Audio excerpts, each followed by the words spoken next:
তো মুসলমান ছেলের কথা বলতেছি আমি। তুমি কোন ছেলে, তুমি কোন ধর্মের ছেলে? ইসলামে কোন মহিলা পুরুষ ধরা পড়ে গেলে মেরে ফেলার তোমার বিধান আছে? সরকার মারবে? কে মারবে? কে মারবে? বিবাহিত মহিলাকে পাথর মেরে মেরে রজম করবে কে? জেনাকারী। কে রজম করবে? কে রজম করবে? তুমি তো গায়ে হাত দিতে পারবো না। তুমি ধর্ম বুঝো না তো। জট্টুক আছে ওটুক নিয়ে মস্করা করো গজল গায়া গায়া।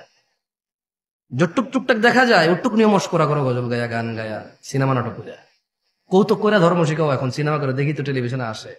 একটা ইসলামের শিক্ষা কোরআন হাদিস দিয়ে আর হচ্ছে না, এবার নাটক করে শিখাইতে হবে। এই পর্যায়ে চলে গেছো তুমি। কেন মারবা? মেরে ফেলবা কেন? ওর বউ আরেকজনের সাথে শুয়ে আছে, তুমি মেরে ফেলবা কেন তোমার বউ?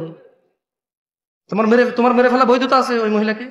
বলে যে মেরে ফেলবার আগে ওকে তালাক দেওয়া বৈধতা আছে, ওকে বাপের বাড়ি পাঠিয়ে দেওয়ার বৈধতা আছে, মুসলমান শাসকের হাতে তুলে দেওয়ার বৈধতা আছে, যে বিচার হোকের।